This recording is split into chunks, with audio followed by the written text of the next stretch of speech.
सदगुरुदेव भगवान के चरणों में सादर दंडवत प्रणाम।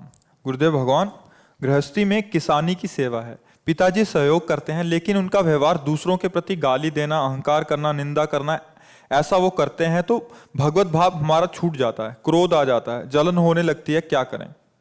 भगवत भाव तो रखना ही है। हीटर हो चाहे फ्रिज हो, अर्थात शीतलता प्रदान करने वाला हो चाहे गर्मी प्रदान करने वाला हो, दोनों चलते तो बिजली से ही है ना। तो ऐसे गाली देने वाला हो या पूजा करने वाला हो, दोनों में प्रभु ही है, इसमें तो कोई संशय नहीं है। तो भाव क्यों बिगाड़ो? समझो, पहले मूल बात को समझना है कि बिजली तो सब में एक ही है ना, यंत्र अलग अलग है, उनका प्रभाव अलग अलग है। पंखा, कूलर, एसी, फ्रिज, हीटर, कितने प्रकार के यंत्र हैं। ऐसे नाना प्रकार की सृष्टि है, उनमें बिजली भगवान है। ये मूल में बात याद रखोगे तो अब बिजली कट गई तो सब यंत्र ऐसे खड़े हैं, भगवान सब में है। ये यंत्र का अलग अलग प्रभाव है। हमारे करण है ना, मन बुद्धि चित्त अहंकार, मलिन है तो गाली बक रहे हैं, निर्मल है तो भगवान नाम कीर्तन कर रहे हैं, मलिन है तो दूसरों का अपमान कर रहे हैं, पवित्र हैं तो अपना मान रहित होकर दूसरों को सम्मान।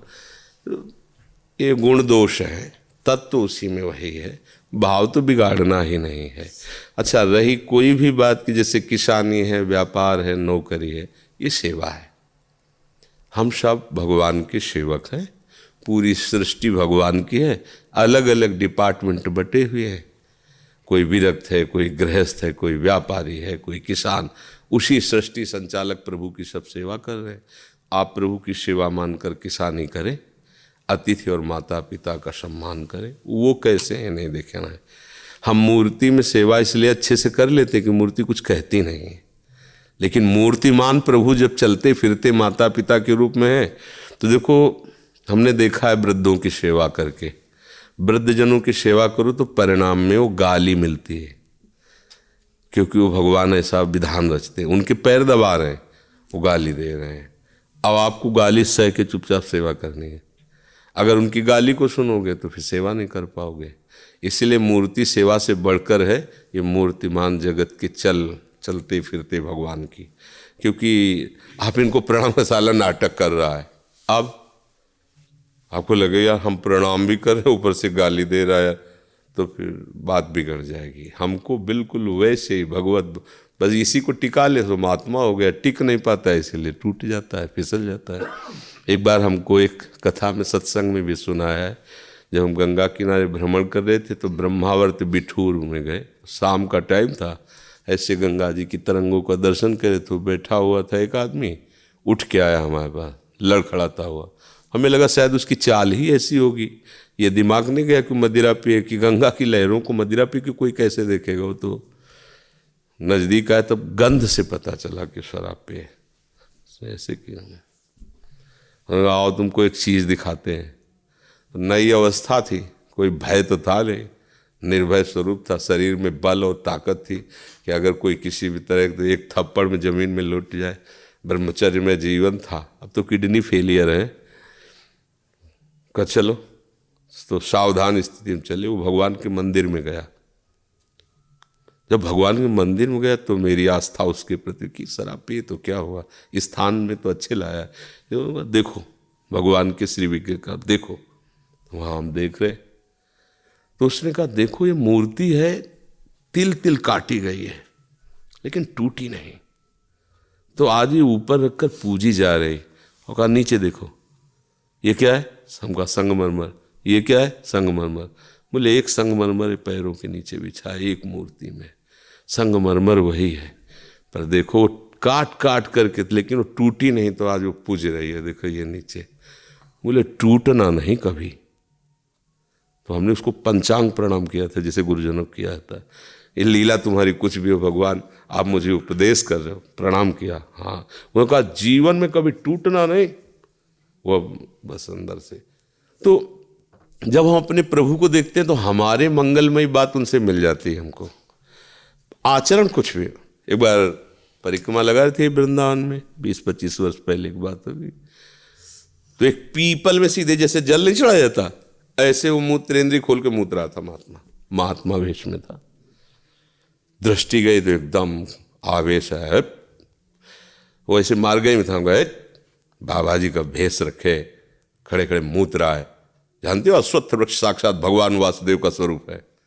वाह रे ज्ञानी, वृक्ष में वासुदेव का स्वरूप और मेरे में वासुदेव का, होश उड़ गए भाई। वृक्ष में तुम्हें वासुदेव दिखाई दे, मेरे में हमका गलती हो गई। प्रभु गलती हो गई, आप में भी है, आगे बढ़े। हर जगह वो भगवान, लीला कुछ भी करे वो भगवान ही है, हमें उसे प्रणाम करना है, हमें उसकी बात माननी है। मेरा भगवान सर्वत्र है। जब आप ऐसी भावना करोगे तो आपको शिक्षा देने लगेंगे। क्रियाएं उनकी कुछ भी हो रही हों, वो भगवान है, ये पक्का। बिजली वही है, पक्का है। अच्छे भाव से रहो। माता पिता कितना भी प्रतिकूल हो, पर तुम कभी प्रतिकूल ना होना। तुम भक्त हो, कंठी तिलक धारण किए हो, भगवत मार्ग में हो, कभी ऐसा। वो मारे भी तो चुपचाप पिट गए, चले गए। गाली दे रहे, सह लिया। किसी और को गाली दे रहे, झगड़ा होने वाला है, उसके पैर पकड़ रहे जो विपक्ष में है, क्षमा करो। इनका स्वभाव ऐसा ही है। उनकी रक्षा करो, उनकी, इससे भगवान प्रसन्न हो जाएंगे। समझ गए ना जी। महाराज श्री, व्यवहार में किसानी के कार्य में लोग एक दूसरे की निंदा करते हैं तो बहुत दुख होता है। भजन के विपरीत वातावरण है, कभी कभी क्रोध आ जाता है। रोजाना प्रभु की कृपा बल से निरंतर भजन का प्रयास करते हैं, लेकिन यही प्रयास करना है, कर नहीं पाते। दुष्संग का त्याग करना है। जैसे लोग निंदा आदि कर रहे हो, उठ के चल दो। उनकी भी बुराई मत करो, उठ के चल दो। जो भक्त होता है वो कहीं झगड़ा नहीं करता। भक्त में झगड़ा नहीं होता, कलह नहीं होती। वो भगवान के नाम का जप करके इतना शीतल रहता है, कोई प्रभाव नहीं। उनका स्वभाव है, वो अपने स्वभाव में विचर रहे हैं।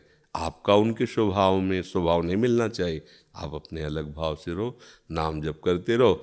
कोई कहे कैसे जा रहे हो, कोई बहाना बता दे, लघु शंका लगी, सोच लगी, पिंड छुड़ाओ। ऐसे अगर कहोगे आप गाली दे रहे हो, निंदा कर रहे हो, तो आप नीच हो, फिर आप नहीं चल पाओगे। फिर वही बात आप में आ जाएगी, क्योंकि वही बात आप कर रहे हो। आप दुष्ट हो, नीच हो, निंदा करते हो, तो आप क्या कर रहे हो? आप कहाँ भगवत भाव रख पा रहे हो?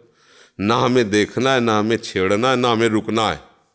अपने मार्ग में चल। ये जब परमार्थ में भजन करोगे तो कला आ जाती है, युक्ति जिसे कहते हैं। युक्ति से मुक्ति है। हर बंधन से मुक्ति युक्ति से होती है। गुरु प्रदत्त नाम मंत्र का जप करते हुए तो आपको अंदर ही मार्ग मिल जाएगा, इससे कैसे बचना है, इससे कैसे बचना है। पूरा संसार आपके खिलाफ है, आपको केवल भगवत मार्ग में चलना है। ऐसे भाव से यहाँ चला जाता है। संसार में हमारा कोई सपोर्ट करने वाला नहीं। कैसे? जैसे कोई हमें बहुत प्यार कर रहा है, बहुत प्रणाम कर रहा है, नमस्कार कर रहा है, वो भी हमारे विपक्ष में है, क्योंकि हमारा मन खींचेगा अनुकूलता में, सम्मान में, तो गए ना। पूरा संसार हमारे को परमार्थ से रोकने के लिए है।